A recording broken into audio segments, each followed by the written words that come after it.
107 years ago. You are now listening to The Red Dot. We have put together, I think, the most extensive and inclusive voter fraud organization in the history of American politics. You're a lying dog-faced Tony soldier. You said you were. There are known knowns. There are things we know we know. We also know there are known unknowns. That is to say, we know there are some things we do not know. But there are also unknown unknowns. The ones we don't know, we don't know. You know, Dingo, today I was saddened. You want to know why I was saddened? Because I was drinking a diet root beer? No, because that's what I drink. Oh. I was saddened because I found out that Australians are going out to animal rescue places to keep people from going and adopting animals and leaving their houses.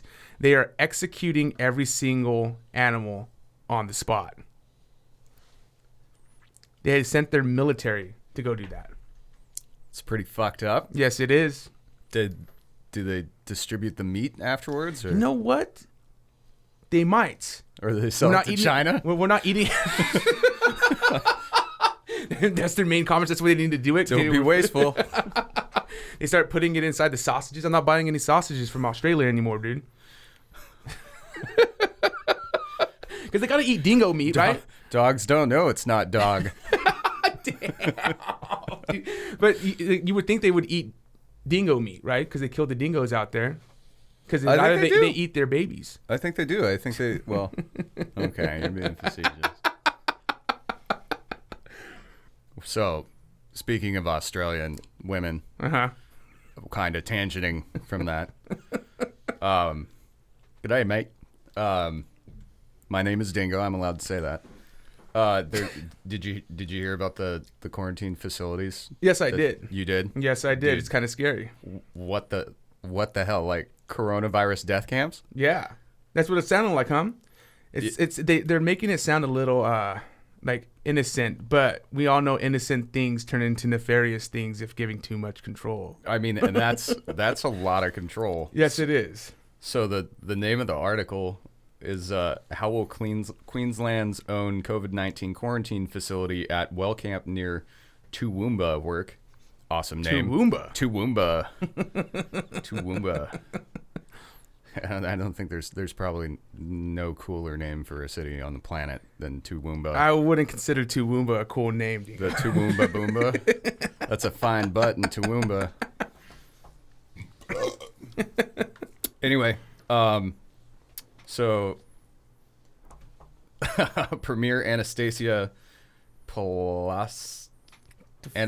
P says that Queensland is building its own 1,000-bed quarantine facility next to Wellcamp Airport, just outside Toowoomba. Mm-hmm. The project was initially flagged by Toowoomba businessman John Wagner back in January, but became a political football as the Queensland and federal governments disagreed over the viability of the plan, yet not the morality. Yeah. The viability. Can we do it? Not should we do it? Your rights? What rights? Yeah, exactly.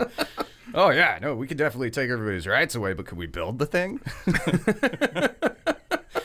So now Queensland is going it alone on the project, despite the federal government approving an army barracks near Brisbane Airport for a joint run. Another 1,000-bed quarantine facility.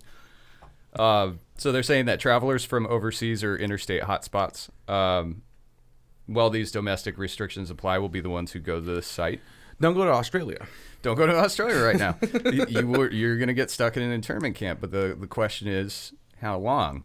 So the Queensland government hoped that international flights would be allowed to land at Wellcamp Airport to minimize the risk of busing passengers from Brisbane Airport. So we need our prisoners to arrive closer. So it's a convenience thing. It is a convenience thing. So we don't want to bus people out there. We want planes to land at Wellcamp Airport. Provided the Commonwealth doesn't try and stand in our way, that's exactly what we'll do. We'll land them straight at that airport, is what Premier Steve Miles told ABC Radio. What the fuck does Brisbane. Premier mean? I thought it would be like Prime Minister. You know, I don't know enough about Australian politics. Australian government. I would imagine a premier is somebody who's like maybe in a cabinet or they're on a team of people because it sounds like there's obviously more than one. Yeah. Maybe that's what they call their mayors. Okay, that makes sense. Anyway, a Melbourne-based epidemiologist, Driss Ait Outram, has been part of a team tracking all of Australia's hotel quarantine outbreaks. He says that purpose-built facilities are needed to prevent lockdowns like those happening in Melbourne and Sydney. Many experts have been calling for purpose-built facilities to quarantine people coming from overseas. Hotels are built for people potentially infected with a very dangerous and are not built for people infected with a very dangerous and highly transmissible virus. We need something to keep our people safe.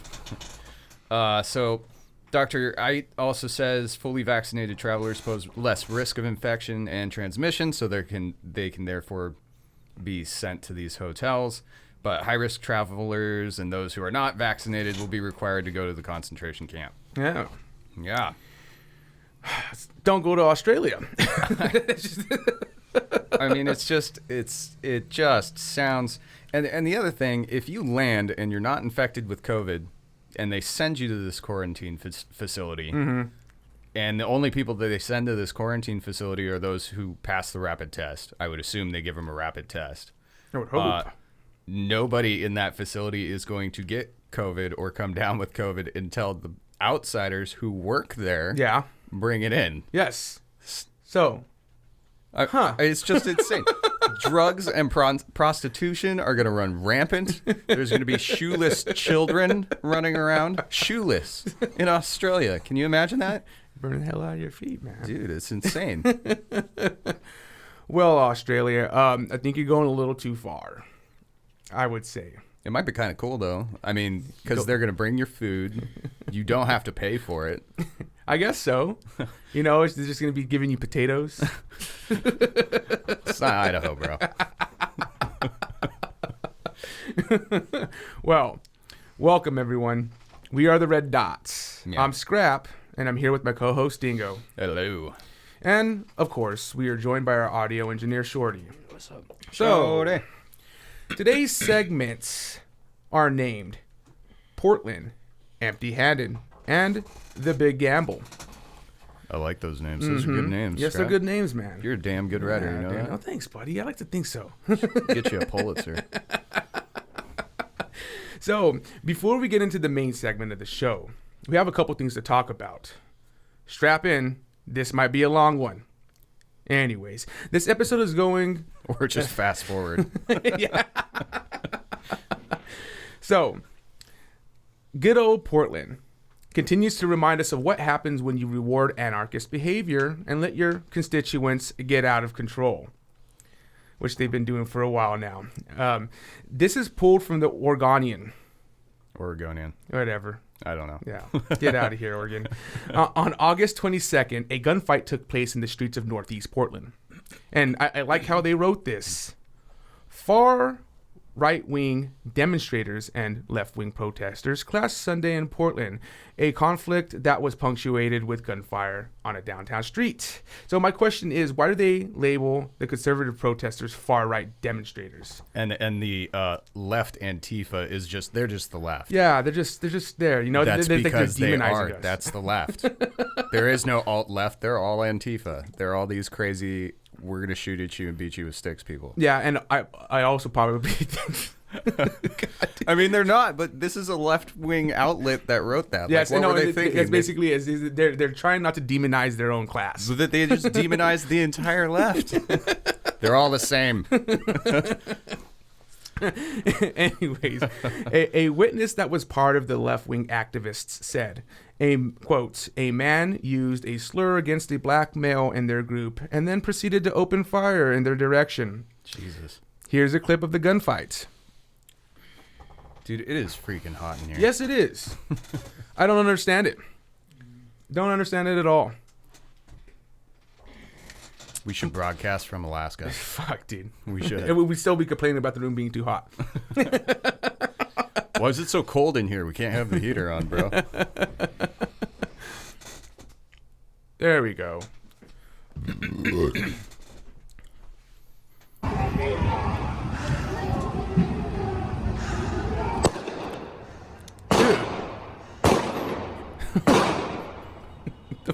Somebody doesn't know how to Yeah, aim. right? And who the fuck's that guy in the back? He's like, fuck this. Nope.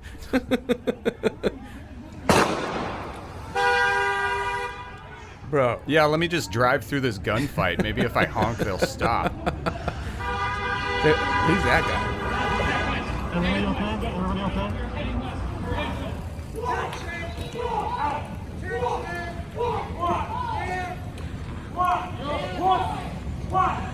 Are those Proud Boys? I don't know. $10. $10 says those were Proud Boys. It's what they love to do. Yeah. Well, I don't know, man. That was interesting. I wonder who. So we know who the guy is, but and we're gonna talk about who the guy is here in a bit. But it's like, how much of what they said earlier, where it's like, oh, he's just some guy throwing racial slurs and he started shooting at us. I want to know more of the altercation because it just starts yeah. at, you know. Yeah, I'm wondering what absolutely. actually happened. It's like we were talking the other day. Like there's always an instigating Yes. moment. Nobody just goes, you Yeah. whatever, And then just starts firing at you. Yeah. No. Yeah. But And I just want to correct myself earlier so that people don't take me out of context like Kank Uyghur did. That bastard. Anyway, when I said that's what the Proud Boys love to do, in the video you see two vested men, Yeah. black and yellow, walking towards the gunman, yelling at him to drop his pistol. Yeah. And by what I mean, that's what they love to do, is they love to take control of the situation when people start doing stupid, violent shit Yeah. like that. well, maybe this is the thing At that least what maybe I've happened. The guy who was in the hat behind the mailbox, maybe he wasn't part of the group, saw an opportunity to shoot at people, and then, you know, use that opportunity to do that. And then the Proud Boys themselves, or maybe that was Antifa, came up and said, hey, yeah, you know, the fuck you doing, dude? No, I don't know. It was definitely an Antifa that crossed the street Yes. first. But that the vested guy on the right in the yellow shirt Yeah. and the black, that's Proud Boys Okay. colors. Well, anyways, the man behind the mailbox is Dennis Anderson, 65. He was arrested and charged with unlawful use and possession of a firearm. No one else was arrested, even though the man in black that we're saying is Antifa was seen throughout the protest strapped with a rifle and carrying ammunition. The article says the protesters were armed with bats and paintball guns. It also says it is unclear who shot first. So, I'm sure there's more of the story to get to. The far-right demonstrators were members of the Proud Boys. The left-wing protesters were members of Antifa and the group called ACAB, All Cops Are Bastards. That just sounds like far left to me. Yeah. How can they just call them left? They're Yeah. not. Those are the insane ones. Yes. And this is the thing, is I like how they're starting to acknowledge that there is a group called Antifa. You remember way back when Trump was saying it's Antifa, you know, and they're like, there's no such thing as Antifa. That's not a real Oh, group. and they adopted it? Yeah, well, no, they're just like, it's a conspiracy theory to say there's a left-wing group out there that's named Antifa because there's just no documents to show. But now, it's a thing now. Like, Antifa's real all of a sudden. Yeah. Because Yeah. they have no excuse to sit there and say otherwise. It's true. It's just like the apology letter that I can't wait to get from YouTube for them saying that we distributed medical misinformation, only to be found less than a week later that everything we said was true. Yeah, fuck off, YouTube. Don't take us down. We're just trying to spread the truth. Yep, and they're just trying to censor it. Well, speaking of truth, here's something that's not true, Dingo. Empty-handed is the segment. The FBI's ongoing investigation into the Jan 6th protest. Yeah. into the Jan 6th protest has come to an end. No cigar. The FBI found there was little to no evidence to prove an organized plot. So, this means we can put to bed the allegations that Trump caused the insurrection to storm the Capitol and overturn the election. The FBI arrested more than 570 participants of the protest. 95 of the insurrectionists were just random protesters, and the other 5% were part of militia groups like the Proud Boys and the Oath Keepers. According to the article written by Reuters, quotes, the FBI has found no evidence that President Trump or people directly around him were involved in organized plots.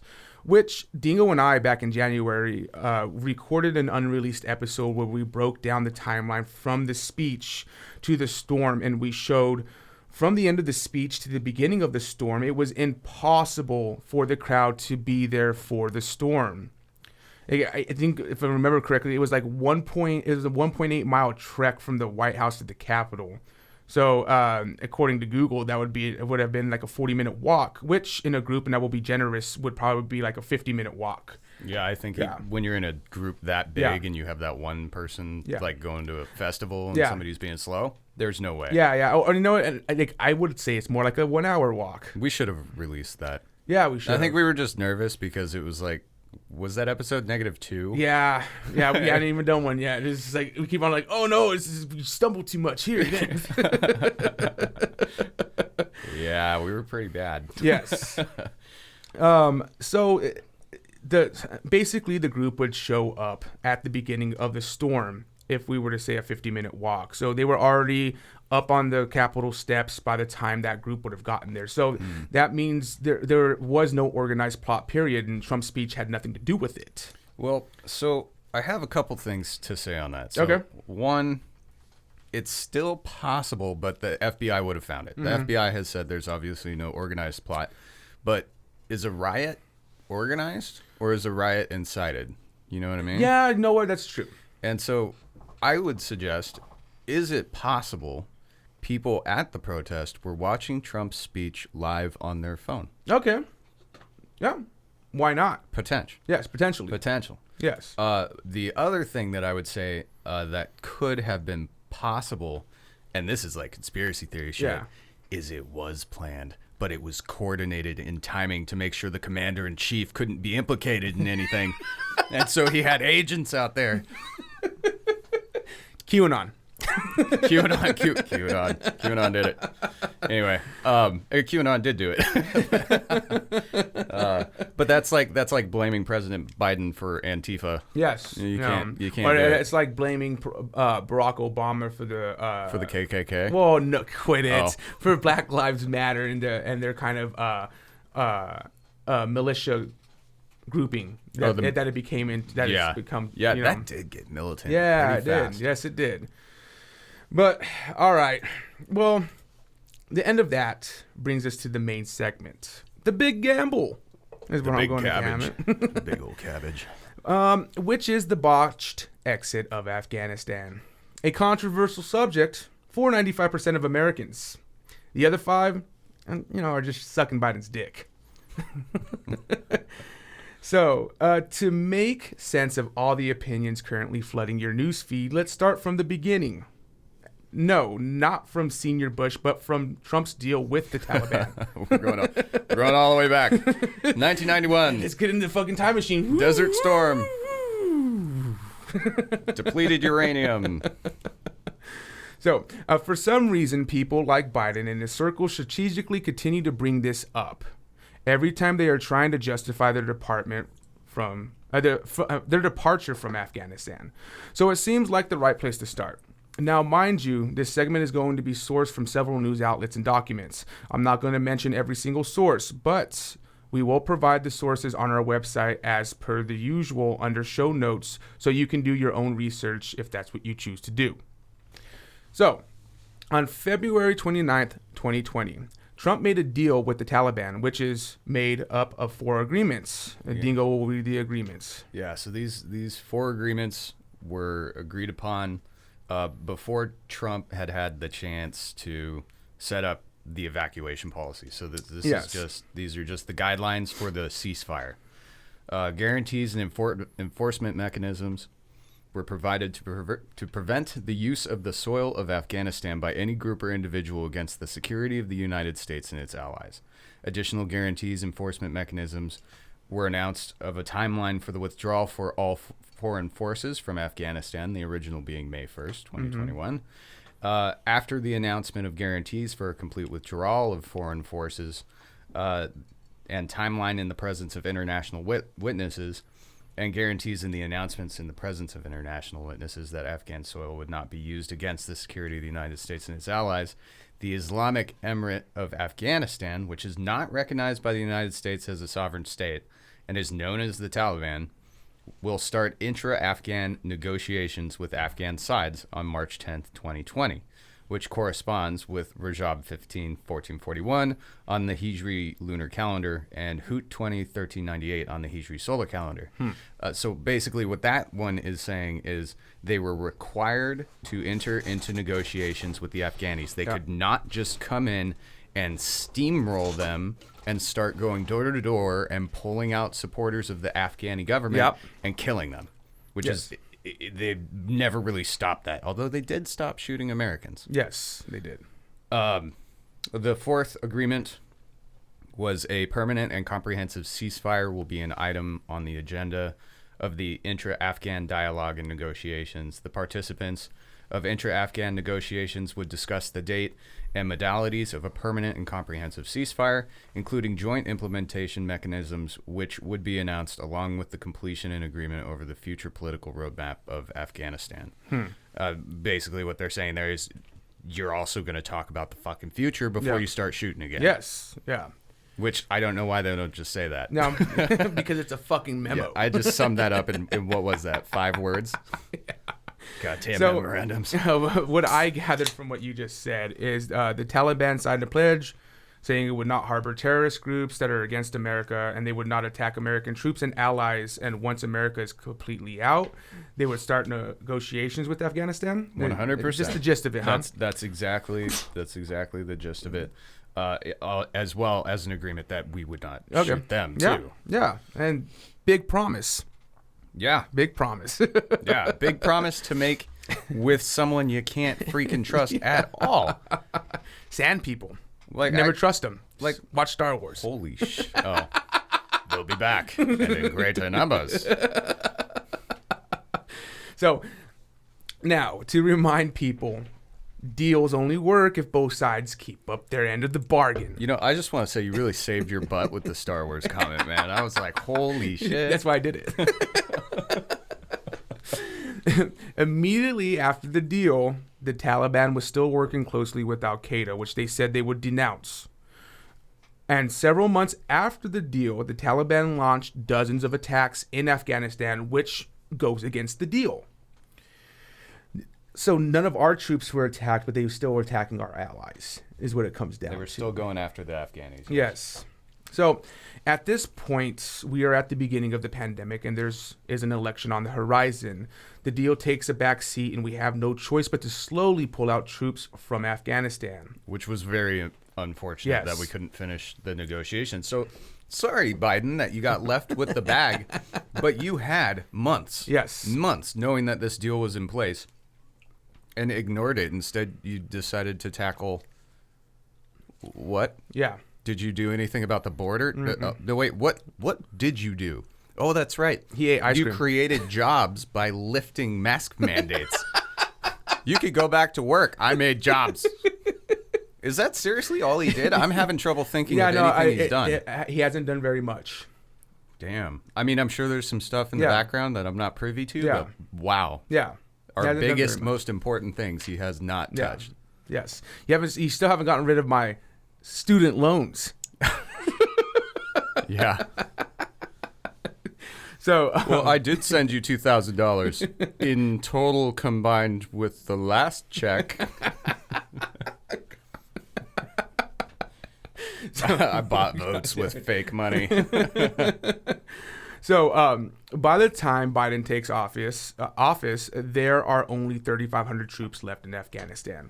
But the 3,500 troops are backed by an Afghan militia of 300,000.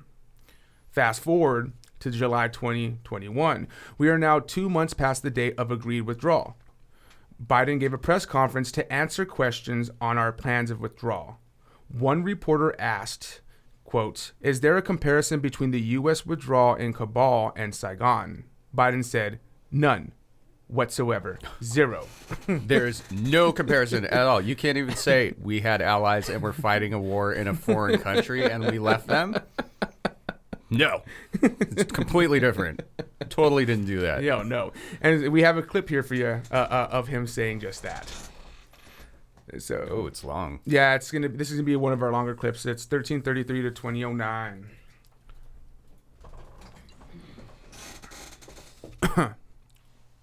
Mr. President, do you trust the Taliban, Mr. President? Is a Taliban takeover of Afghanistan now inevitable? No, it is not. Because you have the Afghan troops have 300,000 well equipped as any army in the world, and an air force against something like 75,000 Taliban. It is not inevitable. Do you trust the Taliban, Mr. President? Do you trust the Taliban, sir? Is that a serious question? It's absolutely a serious question. Do you trust the Taliban? No, I do not. Country to the Taliban. No, I do not trust the Taliban. So why are you having to take the oath? Is the U.S. responsible for the deaths of Afghans? What? Mr. President, will you amplify that question, please? Will you amplify your answer, please, why you don't trust the Taliban? It's a silly question. Do I trust the Taliban? No. But I trust the capacity of the Afghan military, who is better trained, better equipped, and more competent You got in it, buddy. terms Come of on. conducting There we war. go. Yes, ma'am. It's not a bad answer. Given the No, it's amount not. of money that has been spent and the number of lives that have been lost, in your view, with making this decision, were the last 20 years worth it? You know my record. I can tell by the way you asked the question. What does that mean? I How he's opposed voted on it. permanently having American forces in Afghanistan. I argued from the beginning, as you may recall. It came to light after the administration was over, lasted our administration. No nation has ever unified Afghanistan. No nation. Empires have gone there and not done it. The focus we had, and I strongly supported, and you may remember, I physically went to Afghanistan. I was up in that pass where Osama bin Laden was allegedly escaped or out of harm's way. We went for two reasons. One, to You gotta be kidding. Miro, make it It happen. took so long to answer it. bring There we go. Osama bin Laden to the gates of hell, as I said at the time. Badass. The second reason was to eliminate al-Qaeda's capacity to deal with more attacks in the United States from that territory. We accomplished both of those objectives, period. That's what I believed from the beginning, why we should be and why we should have gone to Afghanistan. Right, stability in the region. That job had been over for some time. And that's why I believe that this is the right decision and, quite frankly, overdue.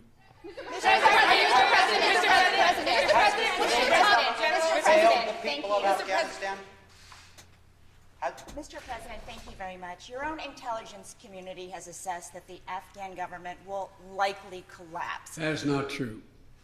Can you please clarify what they have told you about whether that will happen or not? That is not true. They did not reach that conclusion. So what is the level of confidence that they have that it will not collapse? The Afghan government and leadership has to come together. They clearly have the capacity to sustain the government in place. The question is, will they generate the kind of cohesion to do it? It's not a question of whether they have the capacity. They have the capacity. They have the forces. They have the equipment. The question is, will they do it? And I want to make clear what I made clear to Ghani, that we are not going to walk away and not sustain their ability to maintain that force. We are. We're going to also work to make sure we help them in terms of everything from food necessities and other things in the region. But there is not a conclusion that, in fact, they cannot defeat the Taliban. I believe the only way there's going to be, this is now Joe Biden, not the intelligence community, the only way there's ultimately going to be peace and security in Afghanistan is that they work out a modus vivendi with the Taliban and they make a judgment as to how they can make peace. And the likelihood there's going to be one unified government in Afghanistan controlling the whole country is highly unlikely. Mr. President, thank you. But we have talked to your own top general in Afghanistan, General Scott Miller. He told ABC News the conditions are so concerning at this point that it could result in a civil war. That So look on his if face. Kabul Yeah, falls Scott to the Miller said Taliban, what? will the United States do about it? Oh, Look. he's fired. You've said two things. One, that if it could result in a civil war, that's different than the Taliban succeeding, number one. Number two, the question of what will be done is going to be implicated, is going to implicate the entire region as well. There's a number of countries that have a grave concern about what's going to happen in Afghanistan relative to their security. The question is, how much of a threat to the United States of America and to our allies is whatever results in terms of a government or an agreement? That's when that judgment will be made. Mr. President, some Vietnamese veterans see echoes of their experience in this withdrawal in Afghanistan. Do you see any parallels between this withdrawal and what happened in Vietnam, with some people feeling? None whatsoever. Zero. What you had entire brigades breaking through the gates of our embassy. 6, if I'm not mistaken. The Taliban is not the North Vietnamese army. They're not remotely comparable in terms of capability. There's going to be no circumstance where you see people being lifted off the roof of a embassy of the United States from Afghanistan. Whoops. It is not at all comparable. Big whoops. Mr. Go to the other side. Hang on a second. Mr. President, how serious was the corruption among the Afghanistan government to this mission failing there? Well, first of all, the mission hasn't failed yet. Yeah, I think that's There it. is Can we actually keep watching that? Nah, he already closed. No, it's fine, man. We don't need to keep on watching it. Okay. Anyway, we got the gist. So for starters, it's Taliban. I don't like it's Mr. Taliban, Matt. Like, what? They just been listening to reggae all day. Why are they all pronouncing it like that? Taliban. Taliban. Are they just trying to make fun of the name? Maybe they like to tally bands. What? Maybe. What does that even mean? Boom. Boom. Dud joke. Anyway, so God, Biden's such a shadow of his former self. And check this out before you continue on. That's the most sense I've fucking seen him coherently make. Coherently. Oh, it was pretty incredible. Yeah. I was surprised he remembered what the question was after he went on his I went there and we're gonna bring hell. Yes, and then he's like, so to answer your question, it was like, wow. I like how he had that smirk after he said that. He's like, we're gonna show him hell. We're gonna show him hell. All right, badass. One of my finer moments. That is the most competent I've ever seen him. Yeah. Most calm. Yes. Collected. Yeah. Thoughts are very, very concise. Yep. He proved a little bit of himself today. Then that day, I mean, Yep. Yeah. So that was how long ago was that? That was July, back in July. Yeah. Okay. When they were just talking about. Because obviously we've had helicopters lift people off the U.S. Embassy. Well, and so that's the downside of that too. You can't predict what's going to happen. No, you can't say this is exactly what's going to happen. No, it's just going to happen. And who would have thought? With a standing army of 300,000 against 75,000 with U.S. military equipment that we've been fine for 20 straight years, and we don't even live there. Yeah. Well, and that's having confidence in it, saying, you know what, I'm confident in these guys, and then fucking them dropping the ball completely, and them looking at you saying you were confident in them. It's like, yeah, like I was. Yeah, I didn't think he was gonna drop his gun and turn the other direction. Turn around and fucking run away. We had this. So yeah. I thought he said something else that was really smart. I completely agree with Biden that it's highly unlikely that the governments of Afghanistan would unify into a two-party system. Yeah. They are far too different, and somebody who is we'll call it extremist Islam. Yeah. Somebody who is that literally cannot live according to their religion in the society that Afghanistan provides with their government. Yeah. And vice versa. Mm-hmm. The whole Sharia law thing is just totally divisive. Yep. But, you yeah, know, the existence of a two-party system, you know, I don't think that's going to happen. Yeah. Even if they had a negotiation and it came to that. Well, I don't even think that it would help. Like the two-party system would break down as soon as it formed. Yeah. Exactly. Yeah. Like, it wouldn't last. So. Yeah. And so really you'd have one solution left, right? Mm-hmm. And that would be literally genocide. Yeah. You have to eliminate the other side. And are we going to be party to a genocide and say that one side was more right than the other in a place that we don't even really understand? Yeah, no, I'm not touching that with the 10-foot pole. Yeah, right? I'm not even going to make an opinion on that. No. So, yeah.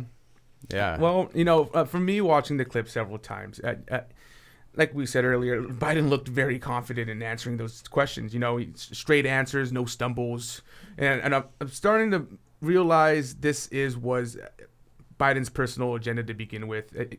He was going to leave Afghanistan with no regrets, period. You know, I don't think it mattered to him what it was going to result in his presidential career or if there was casualties left there, because he wanted to bring us out. You know? He wanted to be the president that did it. Well, that brings up that debate too. Is like, is it better to leave them in there to die? Mm-hmm. You know what I'm saying? Let them sacrifice themselves, or is it better to bring them out, let them handle their shit, and if it collapses again, be like, all right, you know what, we're gonna step back in, slap your hand, and be like, knock it the fuck out. And no, You know I almost feel, and we'll get into it a little bit later in this segment, but I almost feel that the reason he did it this way is because he didn't think it was going to collapse so fast. Oh yeah. And then we would 11 days. Well, and he would then come through, and as it's about to collapse, we come in like Americans do, and we save the goddamn day. Yeah. But it didn't happen that way. Oh no. Like Dingo said too, we didn't expect him to drop his fucking gun and run the other way. You know, so he expected them to hold their own, and like you said, come in like the badass Americans, America, you know, and fucking save the day. At least attempt. It's especially when you have our training and our weapons. Yeah. Like, and now Taliban's got all that. Yes, they do. So this brings us to the exit. August 15th, 2020, in regards to Biden's answer to the Saigon question. Here's the reality to that question. You said this was an amateur clip. Yeah, it's people who live in Afghanistan recording the actual fleeing of the embassy that day. Does that mountain say Hollywood in Arabic? Oh, it probably says Bollywood. That's India. Is that India? That's India. You racist son of a bitch. Oh, is that a Chinook? I don't know. The two prop. Yeah, it might be. It's a Chinook transport helicopter. Those things look badass, dude.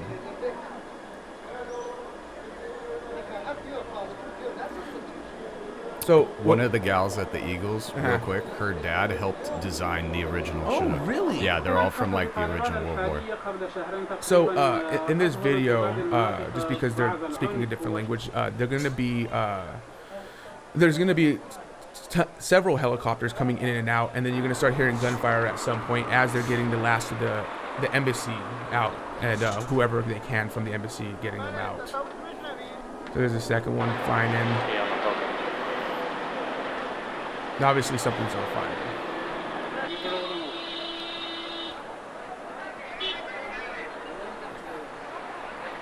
Is it smoke or dust? You know, I think it's dust from the helicopters landing, or it might be smoke. Oh, that looks like smoke. You see, and then there they go lifting off. That's a Black Hawk. But yeah, so they are currently under attack, and the Taliban is closing in on the embassy currently right now. When we're you see, there you go.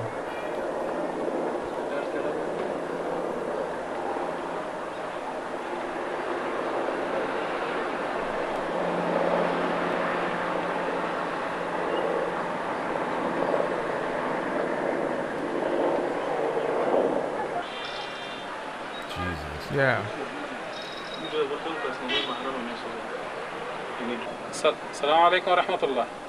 So I was really hoping we could find like actual footage of at the embassy of people just loading up and jumping into choppers and taking off. But if there is footage out there of it, I didn't know where to find it, man.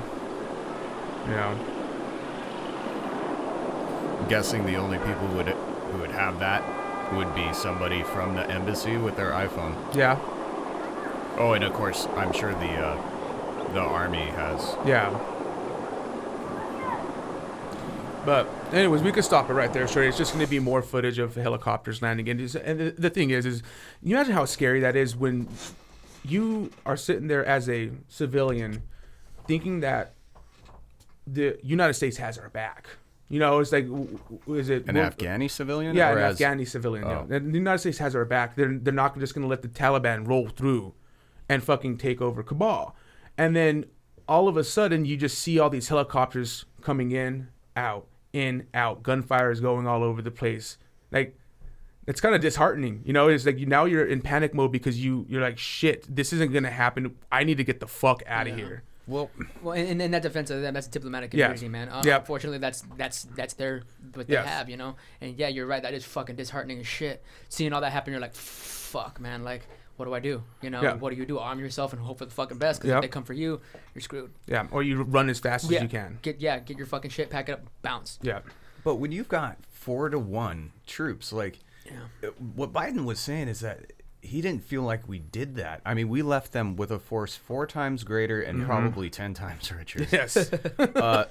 And so it's like the only, unless all Afghanis are cowards, which I don't think highly doubt anybody in that military was a coward. Oh, no. Maybe it wasn't communicated to the Afghani people what we were doing, and it was so sudden that they thought, oh crap, and they probably don't have intelligence on the number of forces that are coming their way, or any way to like coordinate their army together, because I think we were doing that. No, and our leaders left that could have been there helping to lead. You know? So like maybe there wasn't a leader or a coordinator. There's something about it that just doesn't make sense that they would just drop everything and run. It seems like we just gave them the reins and said, good luck, we're leaving. Peace. Yeah, peace, rather than being... didn't even say that. Yeah. It would be my guess. He's like, here you go, see ya. Yeah. Waving from the plane. Where are you going? We got breakfast in 10 minutes. You guys got this, bro. You guys got this. We'll be back for breakfast tomorrow. Jesus. We're just going to get cigarettes. We'll be right back. This is just like my dad. That's fucked up. Well, just to give some contrast, here's a PBS documentary clip of the exit of Saigon, which it's strikingly similar. But for some graphic content. Yeah.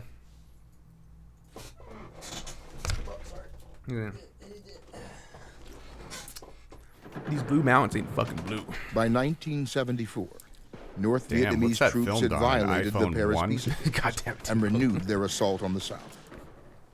It was clear the Republic of Vietnam would fall. In April of '75, North Vietnamese troops approached the southern capital of Saigon. President Gerald Ford ordered all U.S. troops and citizens out of the country. Permit the movement of refugees to the area of their choice. And on April 29th, Armed Forces Radio began playing White Christmas to signal an evacuation was underway. How creepy. It's eerie about that. Yeah.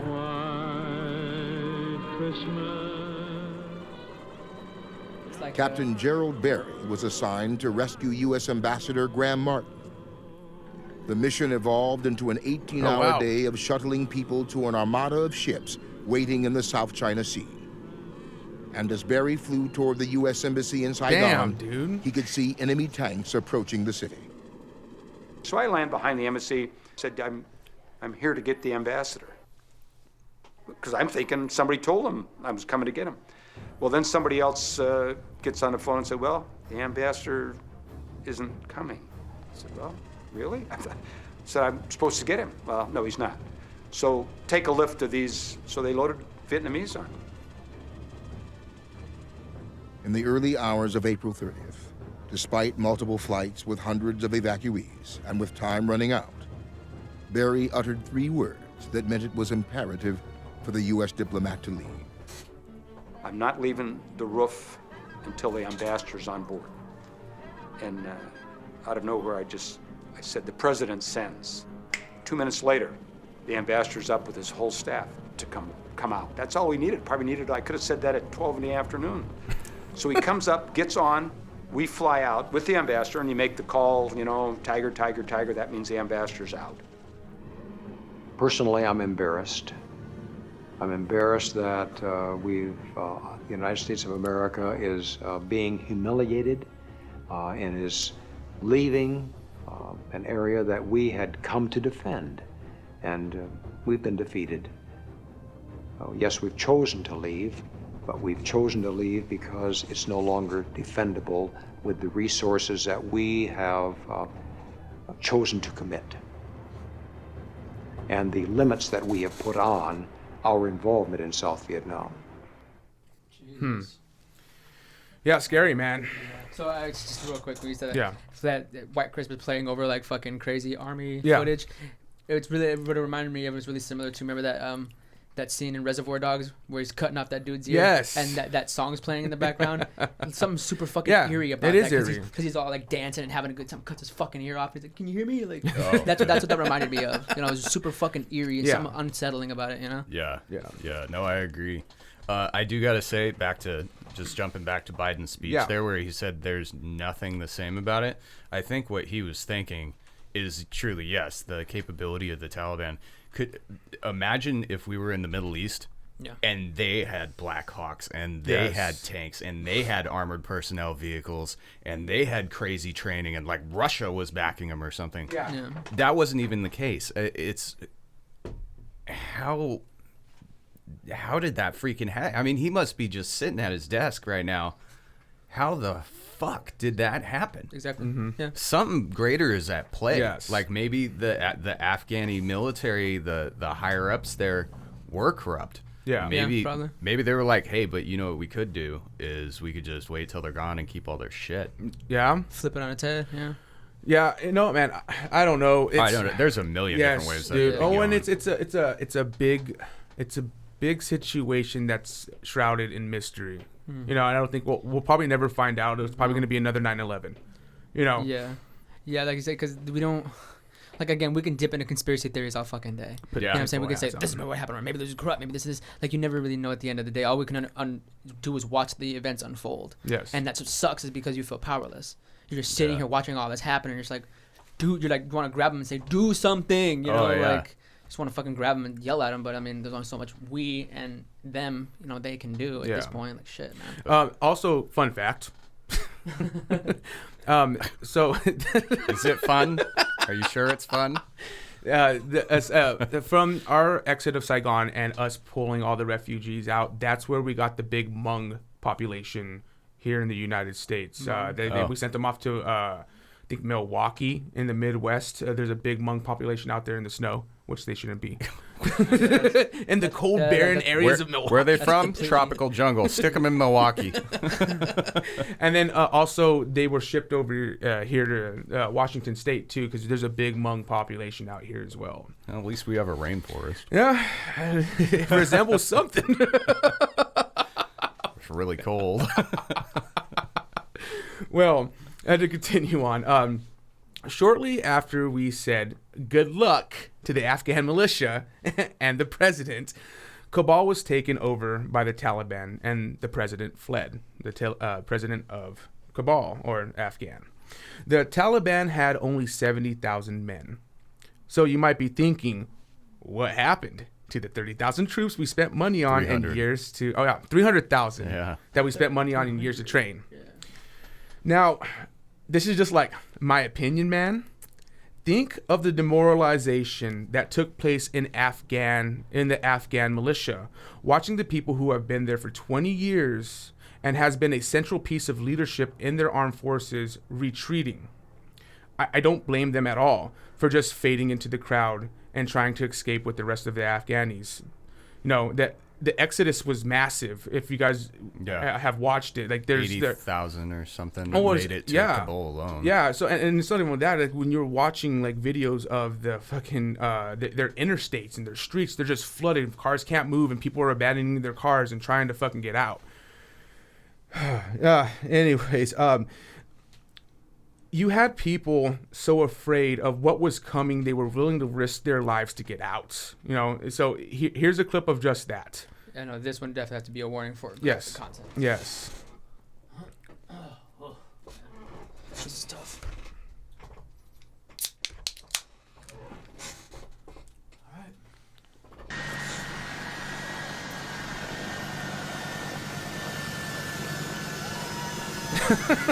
What the fuck? So, pay attention to this. So those guys right there that are on the right there, they all died. What did they think they were gonna do? And there goes one falling right there, and I think there goes another one falling. They had one of them. They found his footage from his phone. Fuck, dude. And I'm sure there's more falling.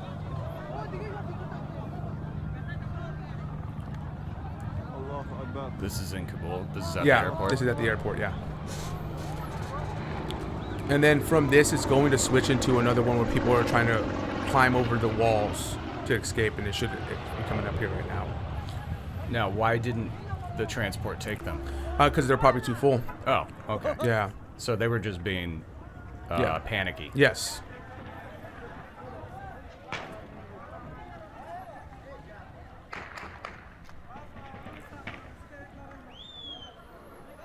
So, to kind of talk about what I was saying earlier, those guys that were sitting on the side of the plane, one of them was actually recording from them sitting on the side of the plane before it took off. And you see the plane start to take off from his phone, and you see them starting to get higher and higher. And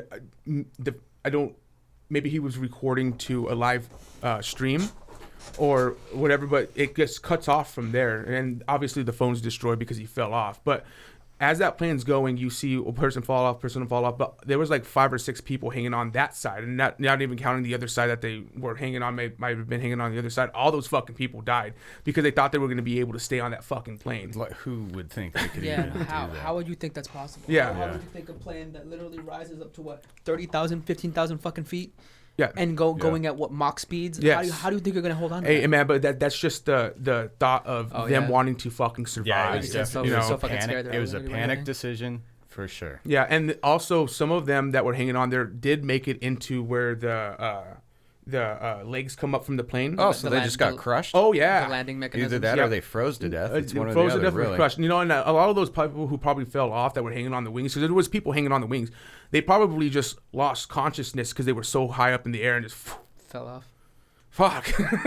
Hey man, I'd rather be unconscious than die than be Yeah, unconscious I guess for it. so, man. But goddamn, and then also those people, and they didn't show it because they didn't have the full clip, obviously. But those people that were climbing the walls, as they were trying to help other people get up, the Taliban was sitting there shooting at Popping them. shots Yeah, at just them. boom, boom, boom, boom, and you start, and there's some videos I couldn't find it, but you see the concrete starting to fly of people that were there, and they just end up jumping over to the other side and just fucking taking off. But yeah, wow, insane, man. I don't know. You got anything to say, Dingo? Nope. All right. Well, it took days for Biden to make comments on the chaos that was happening in Kabul because he was on vacation at Camp David. Now, you might be thinking, why was Biden on vacation during the pullout of Afghanistan? Well, the reason is we didn't think the Taliban was going to do what they did, and we definitely did not think it was going to happen in the amount of time that it happened. It took the Taliban 3 hours to take over Kabul. Biden finally gave a press conference on the 16th, which was him bolstering a defense on his decision to withdraw. He blamed the collapse of Kabul on the military not willing to stand and fight. And here's a quote. We gave them every tool they could need. We paid their salaries, provided for the maintenance of the airplanes. We gave them every chance to determine their own future, which we could not provide. What we could not provide was the will to fight for that future. Jesus, dude. Well, but that's true. I mean, no, it's very true, and we don't know why they didn't have the will, but very true. And that's a strong statement in and of itself as well. Like, we gave them what they needed. We gave them everything they needed to fight, but they didn't. Yeah. God damn, dude. Biden also acknowledged that the Taliban came much faster than the United States expected. Biden blamed the political leaders like the President Ashraf Ghani. I think that's how you say his name. Ashraf Ghani. Oh, that's right. Yeah, he fled. Yeah. So of course his army was like, what do we do? Yeah, but no. So the reason he fled is because they were already they were on the steps like of his palace. They were there, and he's like, fuck this. But also, in a some roundabout passive way, he tried to blame Trump by stating, when I came into office, I inherited a deal that President Trump negotiated with the Taliban. Under his agreement, U.S. forces would be out of Afghanistan by May 1st, 2021. The choice I had to make as your president was either to follow through on the agreement or be prepared to go back to fighting the Taliban in the middle of spring fighting season. I don't know what that means by the middle of spring fighting season. In the wintertime, the Taliban tends to hold up in the mountains because it's too harsh to travel around. Okay, well, there we go. With spring showers come bullets. So, like stated earlier, deals get upheld only if both sides are keeping the end of the bargain. Biden could have easily changed the terms and conditions of the deal based on a day-to-day situation. He didn't have to commit to the deal, especially if the Taliban was not keeping up their end of the bargain. Now, I'm not a big fan of keeping troops in Afghanistan. I don't think we need to be there, but I think we do need to be there. Let me stop Go ahead. just for a sec. I think it's very clear we need to be there. Yeah. And I think what I hate, and you'll probably agree with me on this, is that it has to be us. That we're the only ones who will put in the kind of money, the number of troops that were necessary to really keep this 20-year war going. Yeah. It's kind of like the Israel thing. They've been fighting for 100 years. Yeah. 100 freaking years. Yeah. If you think it's going to stop tomorrow, well, probability's against you. I'll take that bet. If he thought, and he even said it in his speech, if you think that, we could have pulled out of there and it was going to go to a two-party system and the Afghans were going to fight the good fight that they've had the whole world backing them on for 20 years, the probabilities are against you. Yeah. Yeah. Well, and in that, So I can see what you're saying about like we need to be there in some like it's a double-edged sword in that sense. Like I feel like we don't need to be there in certain instances because we shouldn't be meddling in that in that. Right. But then again, when we've been fighting we've been fighting the Taliban for so long that we said fuck you, we're gonna protect anybody from you. So I get why we're gonna come in, like you said, we're the only people who can put up that kind of military, that kind of funding, just to help them, help those people because they don't deserve that. And he's like, all right, well, we're going to fight the Taliban to every single end that we can because we're going to let them know that they don't belong here. They're wrong. They're wrong for what they're doing. Yeah. So like I said, it's hard, man. It is it's double-edged hard, sword. dude. Like, well, and I agree wholeheartedly with both of you. And my more of my thing is we have an embassy there, and with an embassy in a war-stricken area, we should still have some type of presence to at least protect our embassy and the thousands of Americans we have working there. Yeah, exactly. Rather than abandon it. Yeah, no. And the thing is like, when I say I want us out of there, what I want us to not have the military presence, but be there as a backbone for their military. Exactly. So that way they feel like there's somebody still with them, and I they're protected. Oh, dude, it's like, what are you gonna do? Yeah, exactly. Well, let me present like a hypothetical. Let me give you a what if. Okay. So, what if the Taliban's never been in complete control before? Yeah. They were for a small amount of time because we ended up creating the Taliban, which is the Taliban that took over Afghanistan. Right. It's a whole fucking other thing. But and they were doing one of the terrible parts of imperialistic war where you take over stuff is you kind of have to do some shitty things to the indigenous people to make sure that they don't revolt against the new government. Like forcing their religious views. What if, and things in Afghanistan will not be happy or pretty for the Afghanis who get stuck there. And I feel terrible about that. That sucks, especially the women's rights things. I mean, there's so many things that are just archaic. Yes. About their belief system and how a government should be run. But what if all the terrorist bombings really do stop? What if Italy's safe, France is safe, the UK is safe, we're safe? What if all that stops because all they wanted was their own government to lead the lives that they want to lead the way that they want to lead them? And the only way that they were going to get that was by displacing the Afghani people. And now that they have that, what if the world really is a safer place? You know what? I would say maybe if knowing their religion wasn't about dominance of everybody else, because they completely believe in, if you don't believe in their religion, you are an infidel and you need to be executed or assimilated. There's no in-tweens or buts. But that is an extremist view. I think that was an al-Qaeda thing. No, that's just Islam. ISIS. No, that's Islam. Islam, That period. is Yes. Islam. Yeah, that's part of their religion. For real. Oh yeah, dude. So and that's the thing about that, is the duality of man. You know, because for as much as we want to say, yes, we want to be a perfect utopia where everything is fine, there's always going to be that group of people. There's always going to be a group of people who wants to revolt, who don't want to be like you. I don't want to do this. Yeah. Or, you know, like it's the duality, man. Yeah. It's well, and we also gave them for 20 years a democratic view of things, and so you have all these their constituents there that are used to being able to have free speech. They're used to not having to abide to the strict laws of their religion. They're free thinking people, and now you have the other side coming back in to restore what you got unused to. Yeah. You know, like Sharia law. What is it called, Dingo? Sharia. Sharia law. Sharia. Sharia, however you say The Shire. The Shire. Shire law. The ring. The Bilbo one ring. Baggins. They won't stop till they have the one ring. So I'm seeing a lot of competing things on whether or not the Quran says that everyone must either convert or die. And so a lot of those competing things are people. You have what their Quran says, right?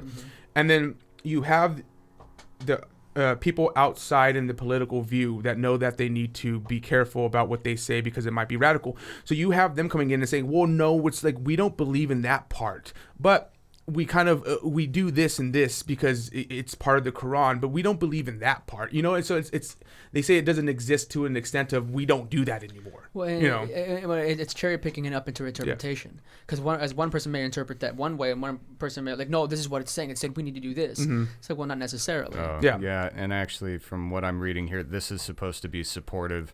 10 things that say Muslims shouldn't kill non-Muslims, and I'm reading it, and it's like, no, it clearly says right here, like, okay, so here, let me read you this one.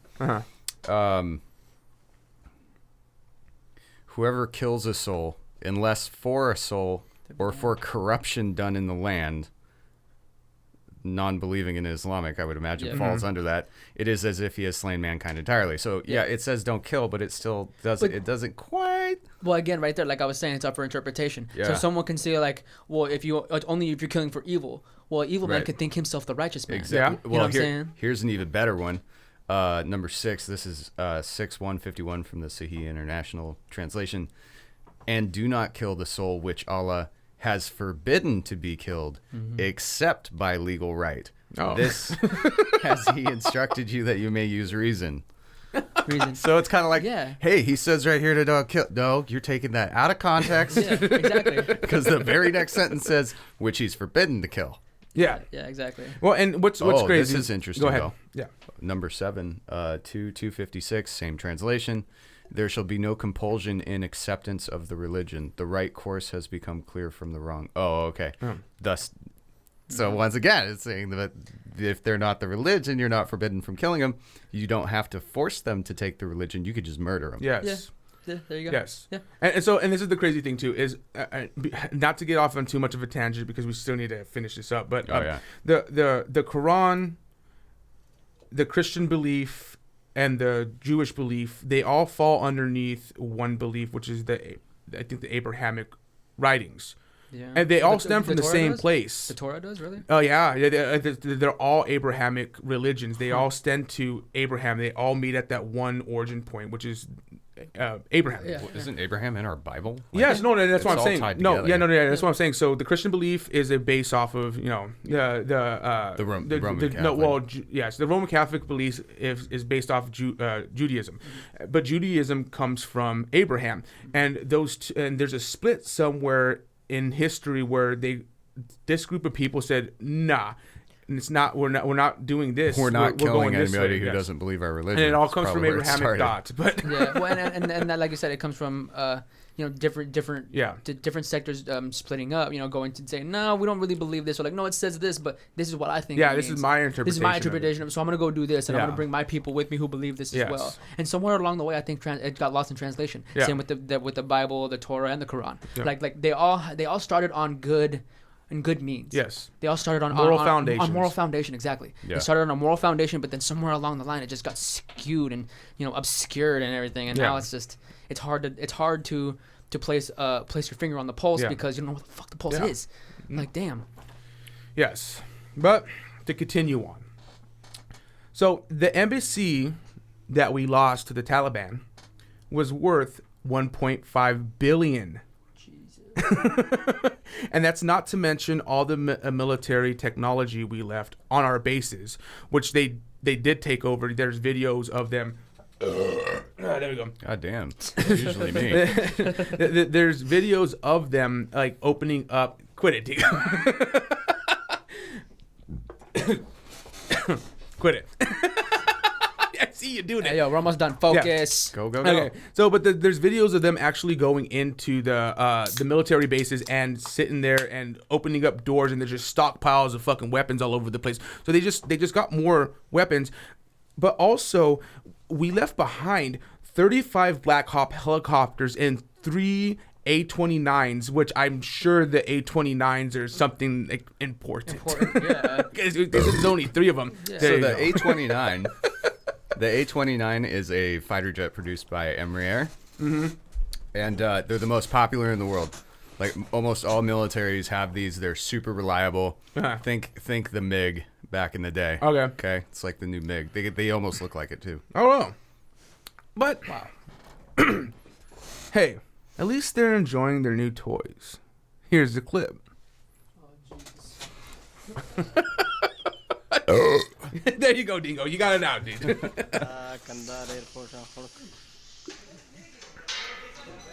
They don't know how to use it. No. They're like cavemen. Come on, backwards. Yes. They're like cavemen finding new things that they don't understand. They've been trapped in the sand dunes for too long. Oh, he's gonna hurt his back. Oh. What the fuck, buddy?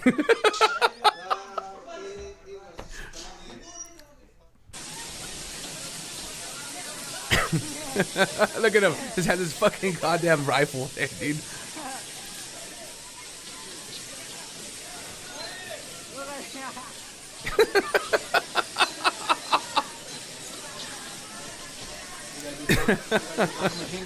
Right. You can cut it there, Shorty.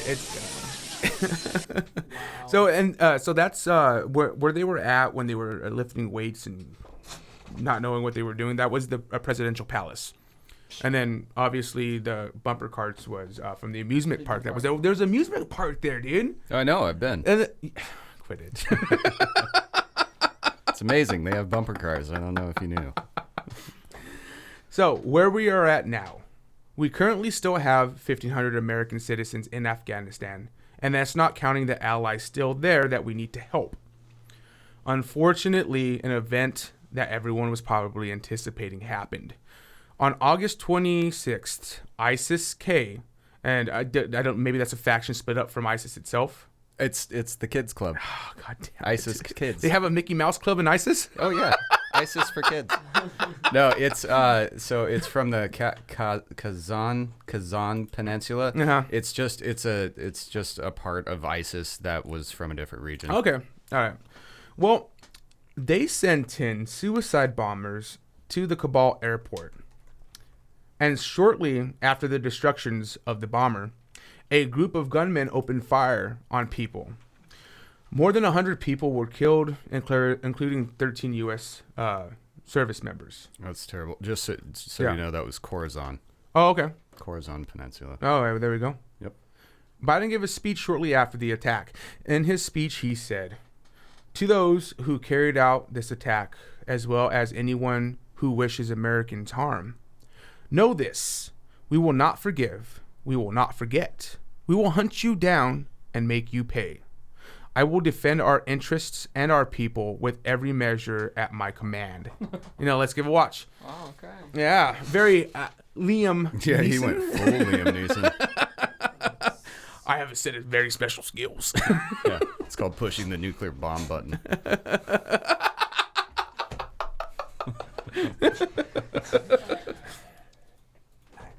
I have a very particular set of buttons. You don't want me to push any of them.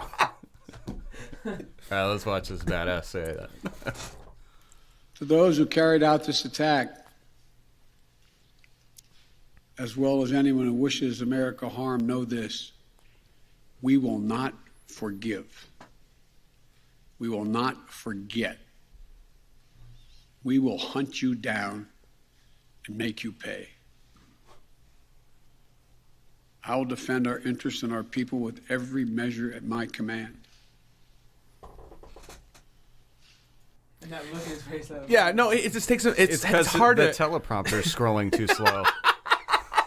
It's hard to take him seriously, dude. Like that would have been a badass speech if we had a badass president, and he's just like, "Motherfuckers, check this out." Could you imagine if Obama said it? Let me be clear. Yeah, no, dude. He was such a good speaker. I hate him so much, though. But I think he was great. He's a great speaker, yeah. But I believe, but the thing I like about him is he's not going.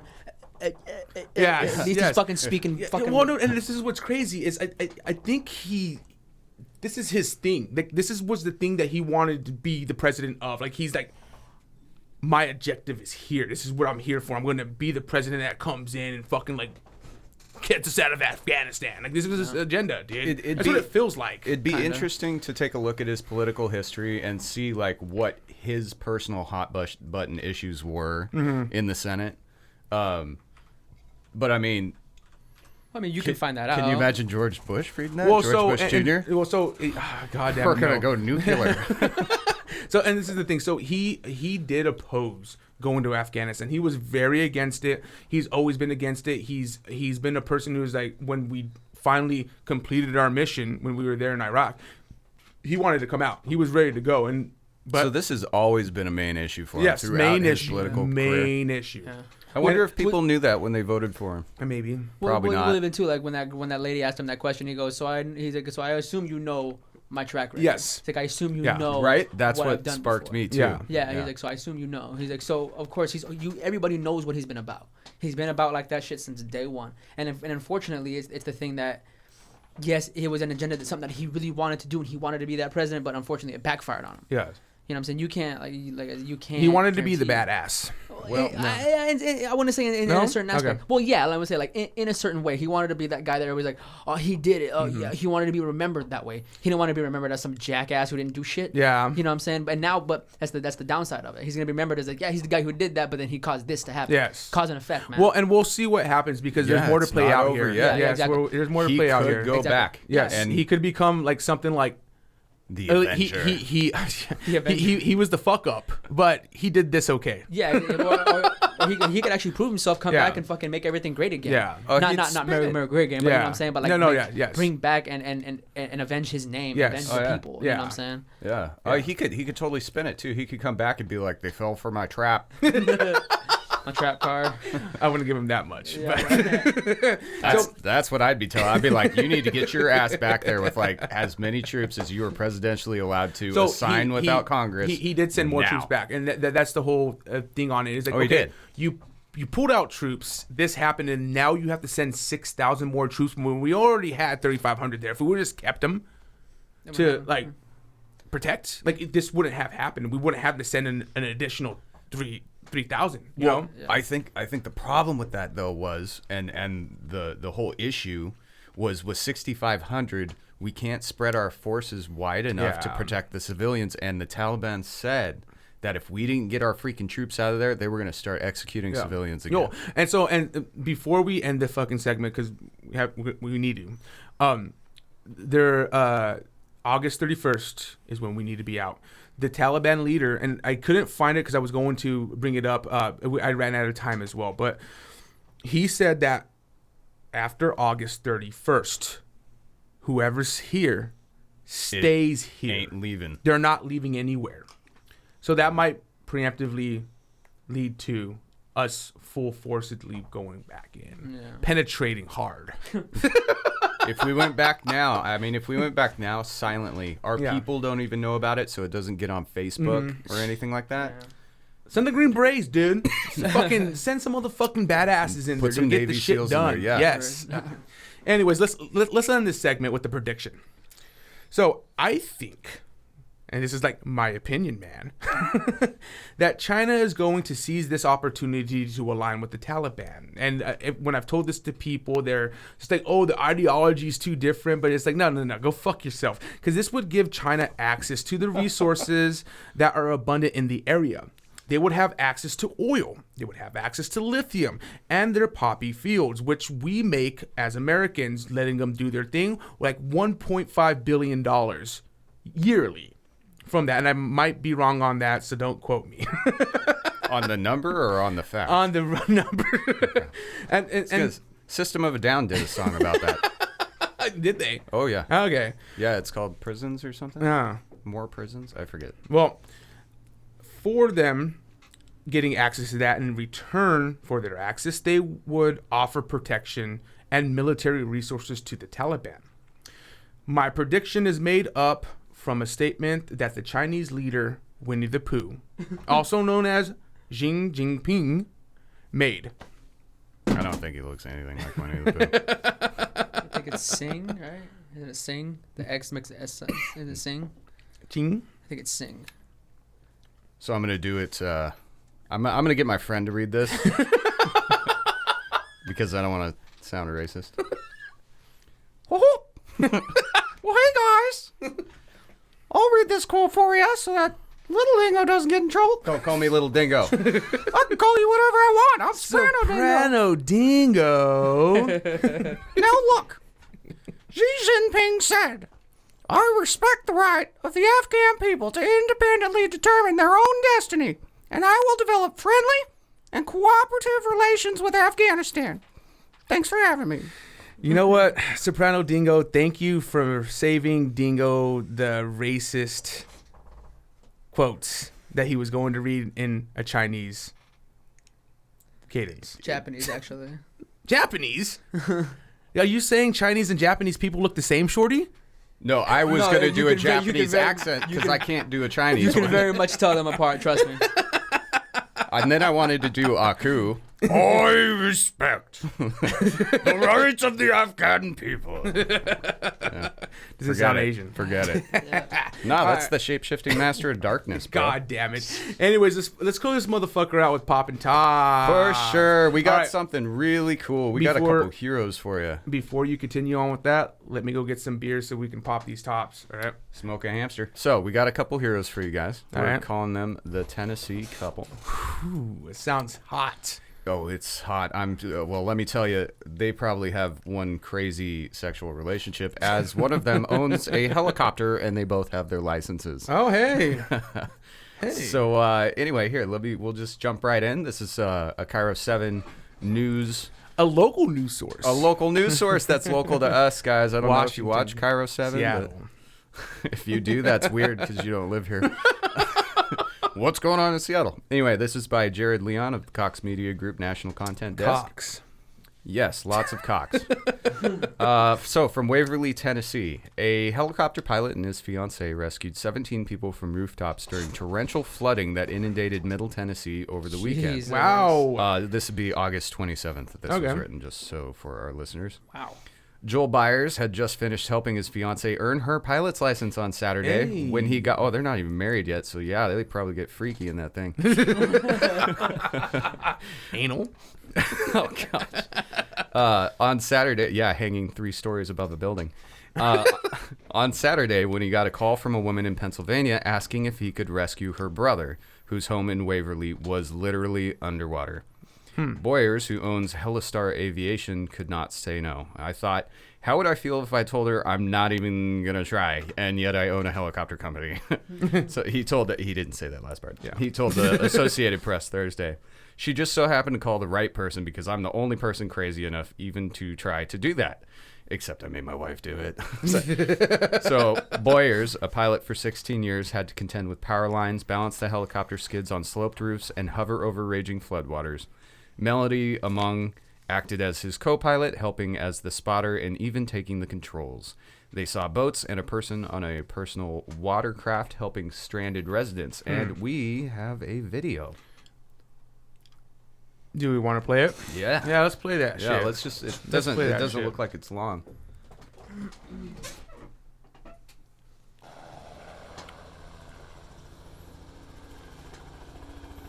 Coming in hot.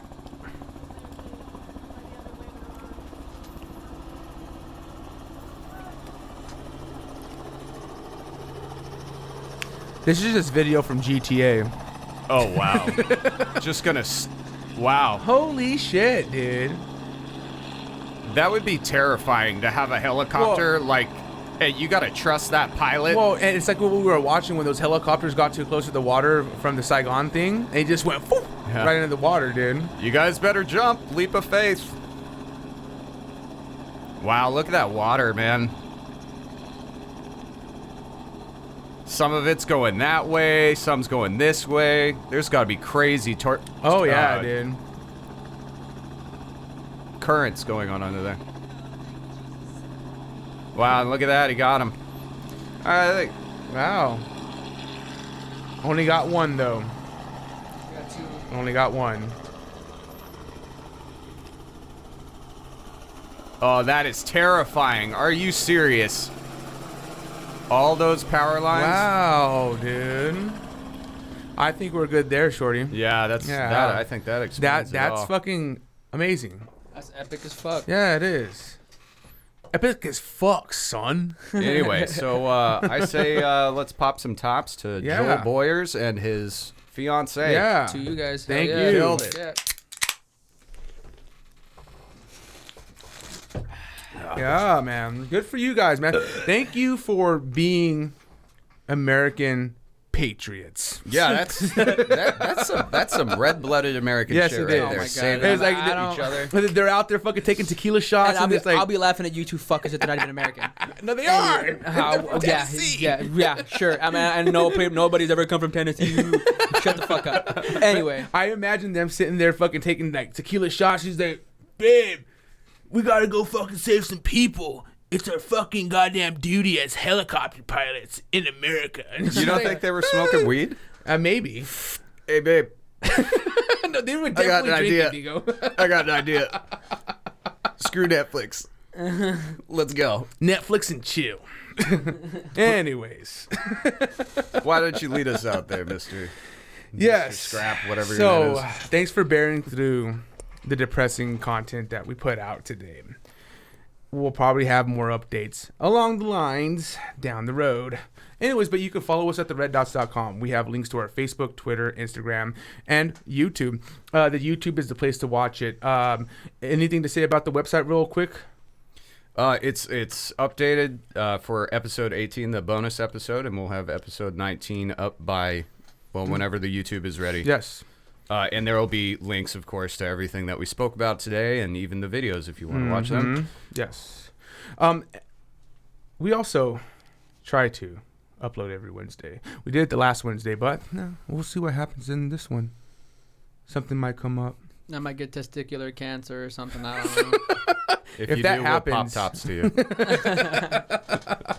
And open a Kickstarter or a GoFundMe. A GoFundMe. Yeah, there we go. Shorty's balls are getting too big. Please fund us. Can't even wear my boxers anymore. You know why? Balls don't fit. You got to get those ballroom boxers by that one company, which I'm not going to say because don't plug them because they need to pay us fucking money. Yep. Anyways, I'll leave you with this question: everything. whilst you are questioning everything, and you're going down the conspiracy holes, and they're just lusciously wet, slippery on contact. And you come across something that hints towards anti-Semitism. Stop there. There's no need to go further. I can already tell you what's going to happen. 1, it will get deeply anti-Semitic. And 2, not all the time, but sometimes, it will lead to a cult. And cults never end well. Just look at the boy, QAnon shaman. He's about to be out. Oh, yeah. That was fast. Oh, yeah, dude. Okay. We're tired of giving him organic food. Get him the fuck out of here. He's turning everybody into QAnon. He's recruiting an army. There's a QAnon gang now. You got to get him out. All right, guys. And, of course, we got to thank you for listening. And you can always come to us with a question about something political or maybe just rely on us for your news or whatever you want to do. But I do want to just say, you know, this thing with Afghanistan is this is just the beginning, and whether or not you voted for President Biden, you got to give your support to the government. Don't hinder them right now. Yeah, we need them to have their full attention on what's going on over there, and this needs to get solved. Our friends in Portland, I hope you're all right. Yes, we do have friends in Portland out here. Yeah, don't get shot. For real. Yeah. All right, and I know we detailed a lot today about uncertainty and about the crazy goings on in the world, and you know how uncertain most things are. But what is certain is you and your position in life. Don't be afraid to just stand back, take a deep breath, and you just look at everything from a general perspective. Be kind to yourself. Be kind to others. Go out there, love each other. Mm-hmm. What Shorty's saying is go drown yourself in alcohol to get rid of your problems. Depression isn't real. You can drink it away. Yeah, and then love each other. Consensually. Oh, yeah, consensually. Exactly. Love each other with consent. Jesus Christ. Well, like we always say, thanks, Obama. Let's get scratching.